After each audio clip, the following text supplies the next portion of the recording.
नमस्कार and welcome to our channel Sunrisers. दोस्तों, अगर आप इग्नू की प्रिपरेशन कर रहे हो तो बिल्कुल सही जगह पे खड़े हो, बिल्कुल सही। बस आपको एक छोटा सा काम करना है। आपको होम पेज की जगह प्लेलिस्ट पे जाना है और अपने सब्जेक्ट्स को देखो, इनकी प्रिपरेशन स्टार्ट करो और बिना बैक किए इग्नू को क्लियर करो। तो चलते हैं आज के लेक्चर की तरफ।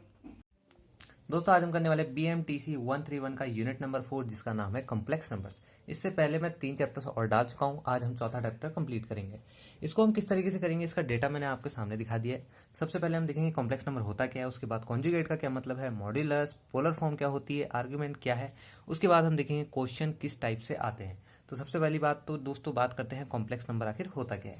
देखिए, complex number x plus iota y इसकी फॉर्म में होता है। ठीक है, इतना ध्यान रखना है।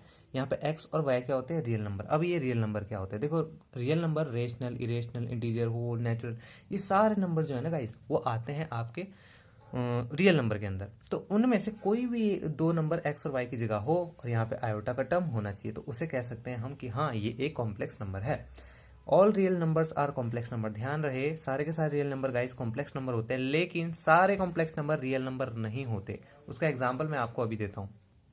तो गाइस जरा यहाँ पर ध्यान से देखना। अगर मैं बात करूँ टू, तो टू आप कह सकते हो कि एक रियल नंबर है, लेकिन अगर मैं कहूँ टू एक कॉम्प्लेक्स नंबर भी है। कैसे, देखिए, मैंने अभी आपको बताया कि कॉम्प्लेक्स नंबर जो होता है x प्लस आयोटा वाई की फॉर्म में होता है। ठीक है, x यहाँ पर मान लीजिए टू है, और अगर मैं बोलूँ टू प्लस जीरो आयोटा, तो देखिए ये तो आएगा तो टू ही, लेकिन यहाँ पर मैंने क्या कर दिया, जीरो आयोटा को ऐड कर दिया, जो कि इस कंडीशन को फुलफिल करता है। x की जगह पे टू प्लस y की जगह पे o, और ये आयोटा का टर्म आ गया। तो हम ये बोल सकते हैं आप किसी भी रियल नंबर को कॉम्प्लेक्स नंबर में बदल सकते हो। तो जीरो भी आपका जो है गाइस कॉम्प्लेक्स नंबर ही होगा।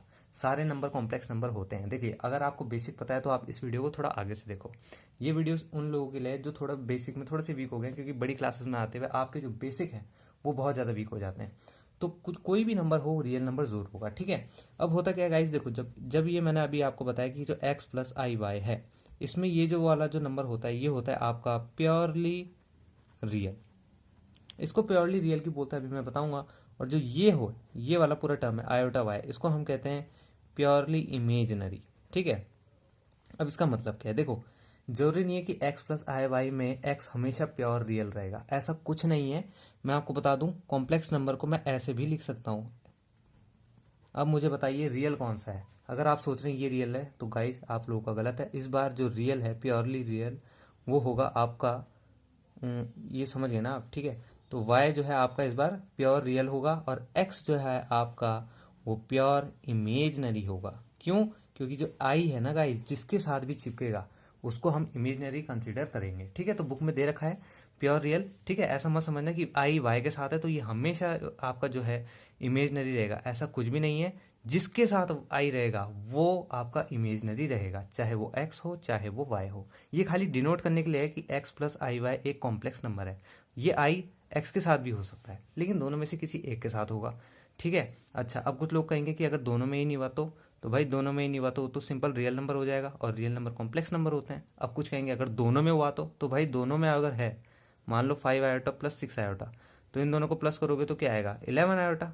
तो ये भी तो एक कॉम्प्लेक्स नंबर है। ठीक है, तो चाहे दोनों में हो आई, या दोनों में से किसी में भी ना हो, या एक में हो एक में ना हो, हर बार कॉम्प्लेक्स नंबर ही रिजल्ट आएगा। ठीक है, तो इसमें हम लोगों ने 3 मिनट खा दिए। चलिए अब थोड़ा आगे चलते हैं।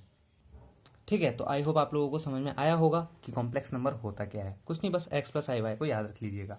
ठीक है, अभी कॉम्प्लेक्स कॉन्जुगेट क्या होता है गाइज। अभी हमने कॉम्प्लेक्स नंबर देख लिया, बिल्कुल।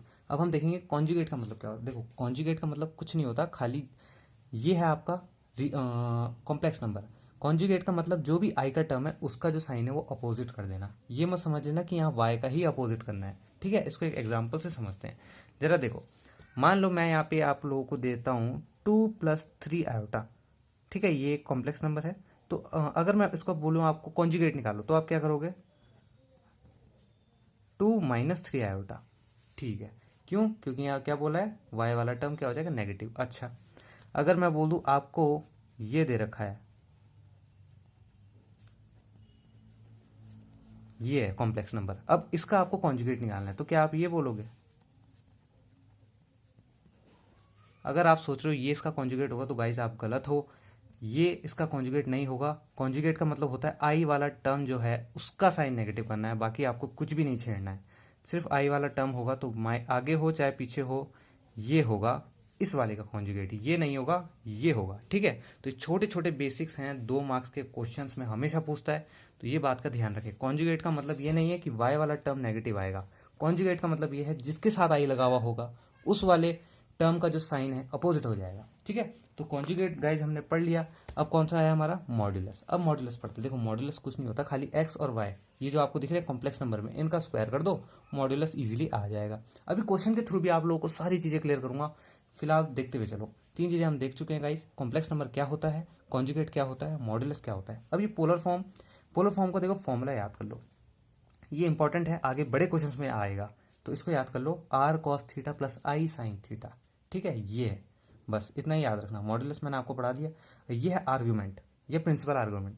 ठीक है, प्रिंसिपल आर्ग्यूमेंट का फॉर्मूला है theta equals to tan inverse y upon x.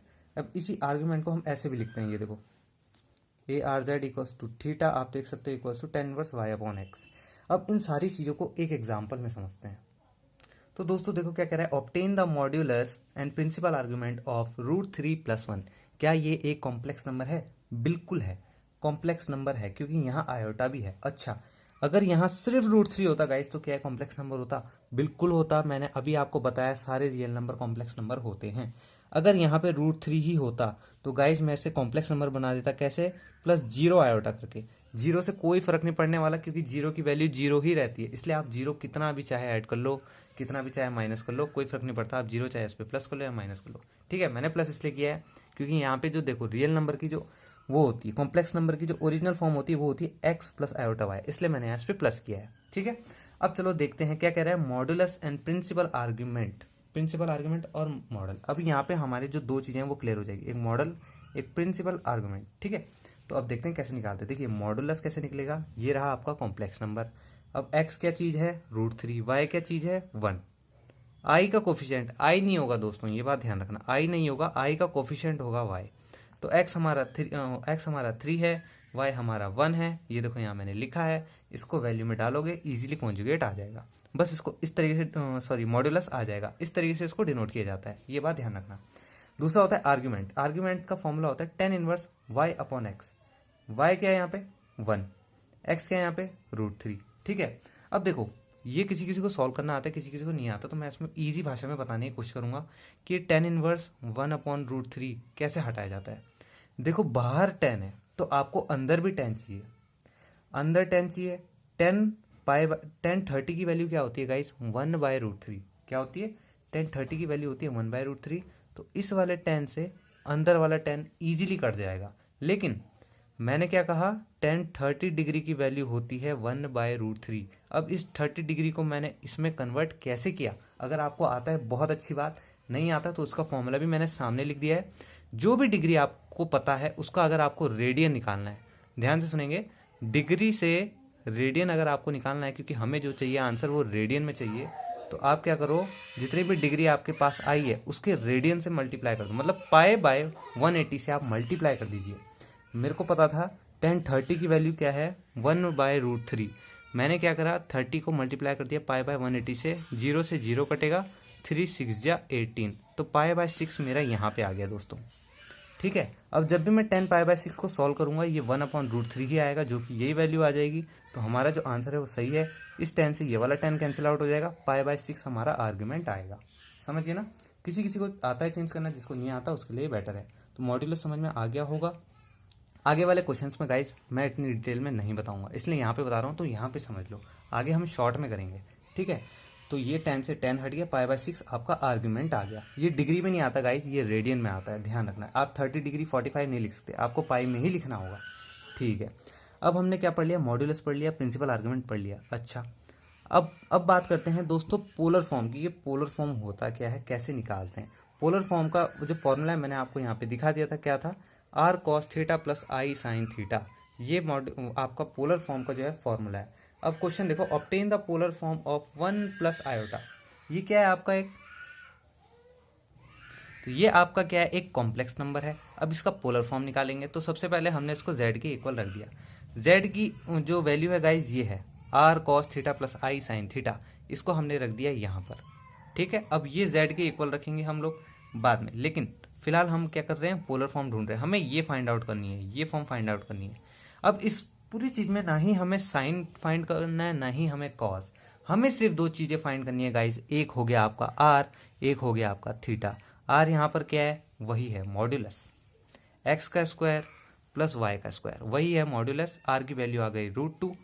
ठीक है, अब बात करते हैं थीटा की। थीटा वही मैंने आपको बताया argument tan inverse y upon x, tan की वैल्यू वाई, बाहर वाले इनवर्स को हटाने के लिए यही चीज, अंदर वाला इनवर्स आपको पता होना चाहिए। टेन में कौन से की डिग्री 1 होती है, 1045 1 होता है, तो मैंने क्या करा, 10 से 10 हटाया और 45 को मैंने रेडियन में लिख दिया।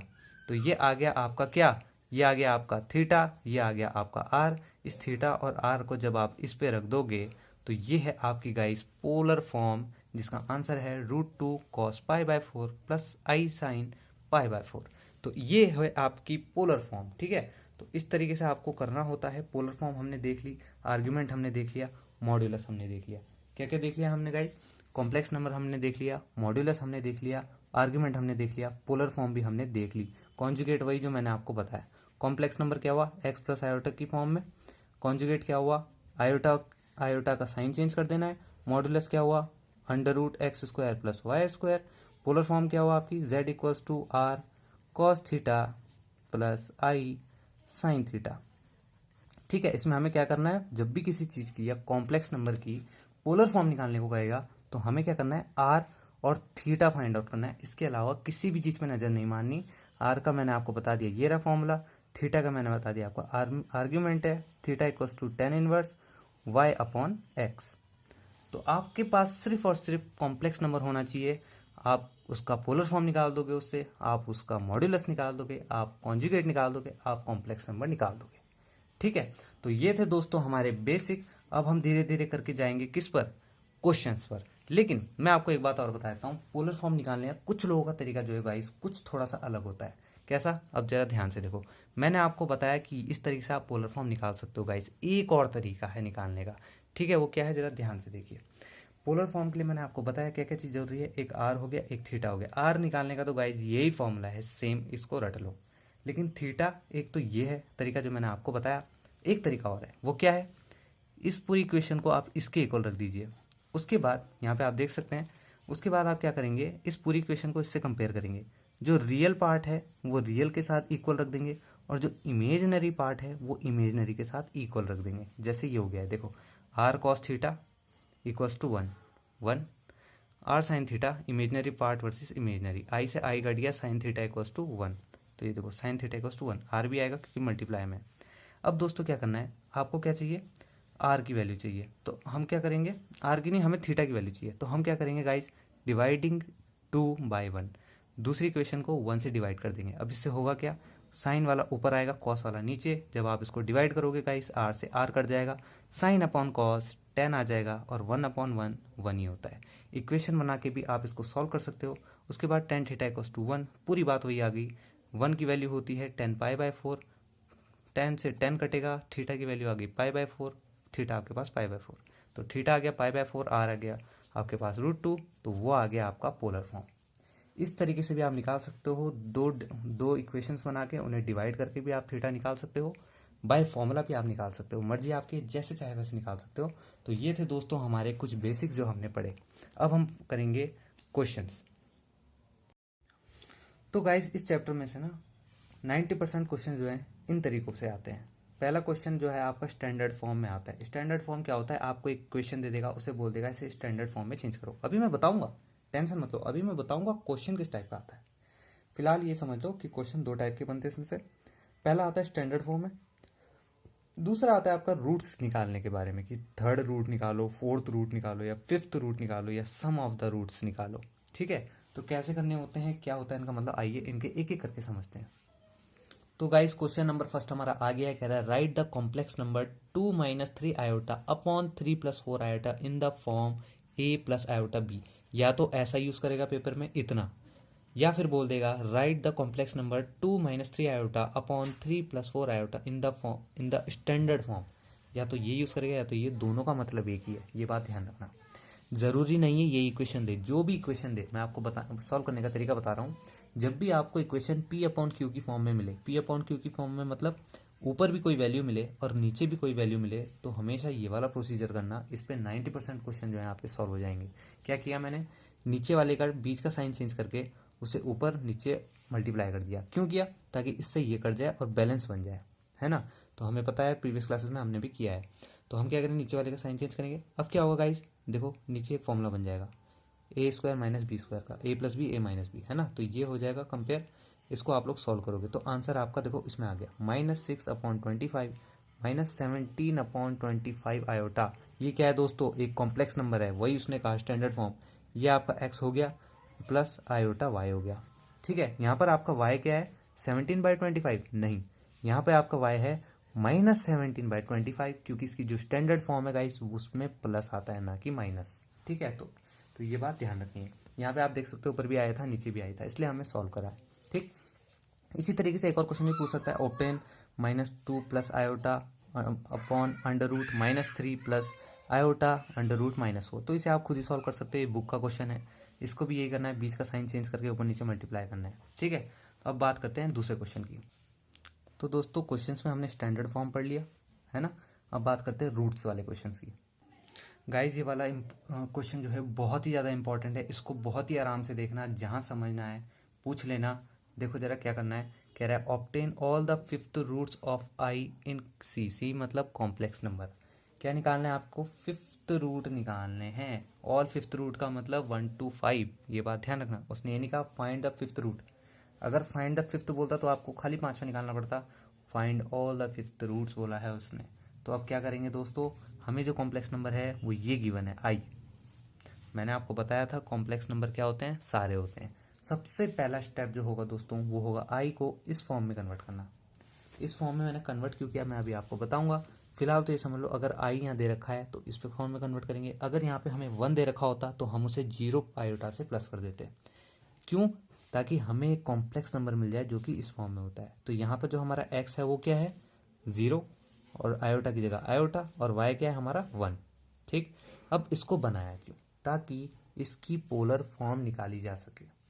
पोलर फॉर्म कैसे निकालते हैं मैंने आपको अभी पहले बताया था, इसलिए मैंने यहाँ पे डायरेक्टली निकाल लिया है cos π/2 प्लस आई साइन π/2।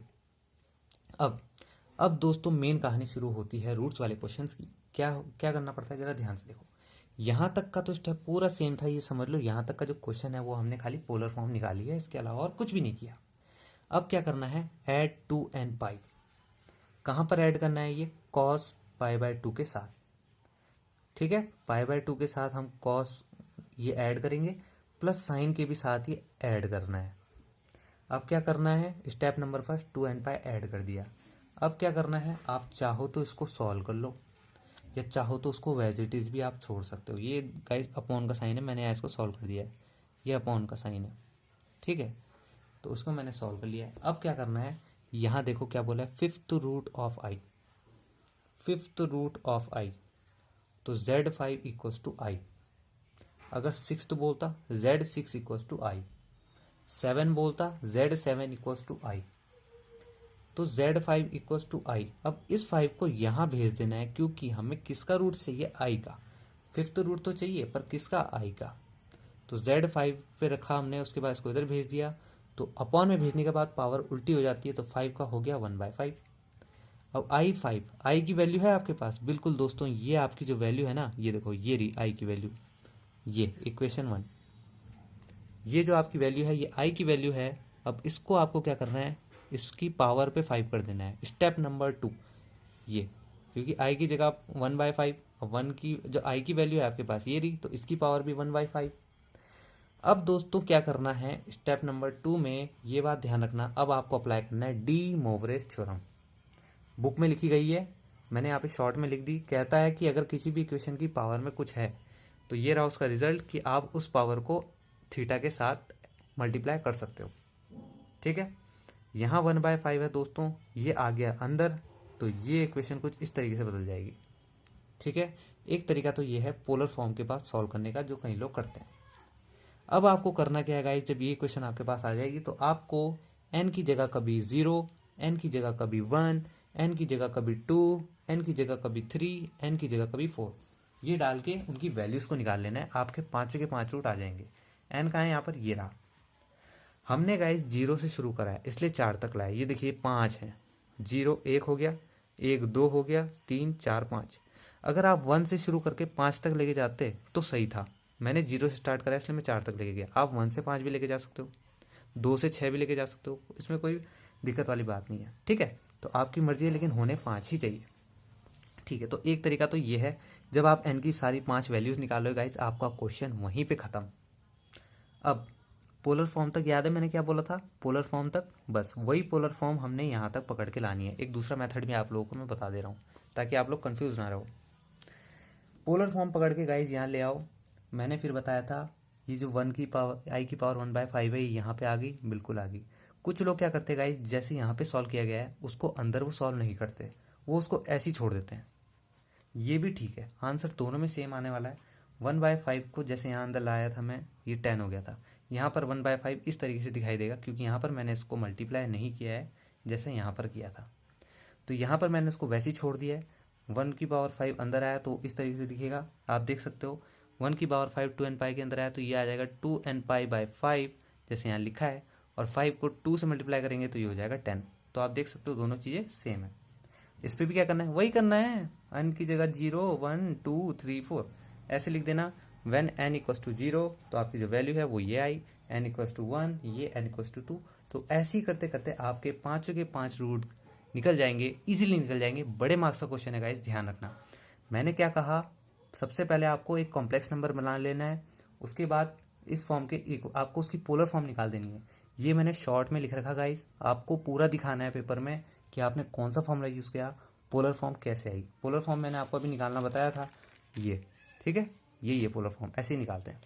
तो यही आपको करना है। ठीक, तो पहला क्वेश्चन तो ये हो गया। दूसरा क्वेश्चन हमने यहाँ पे बोला था स्टैंडर्ड फॉर्म आपको कैसे सॉल्व करनी है। अब चलते हैं तीसरे में। अब देखो गाइस, लास्ट क्वेश्चन क्या कह रहा है, find the sum of 5th root of unity. पूरा डिट्टो सेम क्वेश्चन है गाइस, इससे पहले वाला जो मैंने आपको क्वेश्चन कराया डिट्टो कॉपी सेम है, डिट्टो सेम। मैंने क्या बोला था, सबसे पहले आपको क्या करना है, पोलर फॉर्म निकालनी है। देखिए इसमें ये बस इसमें 2-3 स्टेप अलग है। क्या है, सबसे पहले आपको Z5 इक्वल टू 1 रख देना है क्योंकि यहाँ पे यूनिटी की बात की गई है गाइस। जब भी यूनिटी बोलेगा ये 1। ये Z5 कैसा है, मैंने बोला था 5th रूट, यहाँ पे भी 5th का इस्तेमाल कर रहा है, यहाँ पे भी 5th का इस्तेमाल कर रहा है, इसलिए हमने वहाँ पे भी Z5 रखा था, यहाँ पे भी Z5 रखा था। बस यहाँ Z5 इक्वल्स टू आयोटा इसलिए रखा क्योंकि हमें यहाँ पे गिवन था। यहाँ पे क्या गिवन है आपको, यूनिटी गिवन है, तो यूनिटी मतलब 1। इस पे भी वही करेंगे, पहले पोलर फॉर्म निकालेंगे, 2n पाई ऐड करेंगे जैसे यहाँ पे क्या, पूरा डिट्टो सेम क्वेश्चन है गाइस, पूरा ditto same question.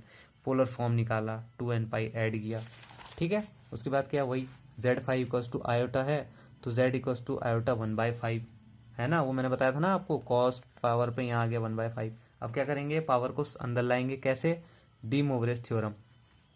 D मोवरेज theorem हम अप्लाई करेंगे तो ऐसी इक्वेशन आ जाएगी गाइस आपके पास, ये देखो ऐसी इक्वेशन आ जाएगी। या तो ये आ जाएगी, अगर आप अंदर का सॉल्व करते हो तो ये आ जाएगी, और अगर आप अंदर का वैसे ही छोड़ते हो तो ये वाली आ जाएगी। अब क्या करना है, वही करना है यार, कुछ नहीं है इस चैप्टर में। देखो put n equals to 1, n equals to 2 3 4 ऐसे करते करते आपको 5 निकाल देने हैं। अच्छा, अब यहाँ पे गाइस एक दूसरा स्टेप अलग है। मैंने कहा था ना 2-3 स्टेप अलग होंगे, तो पहला तो मैंने बता दिया आपको कि यहाँ पे 1 आ जाएगा। दूसरा स्टेप क्या है, यहाँ पे क्या बोला उसने, find the sum of 5th root. तो गाइस आपको प्लस करने पड़ेंगे, कौन से, 50 के 50 रूट।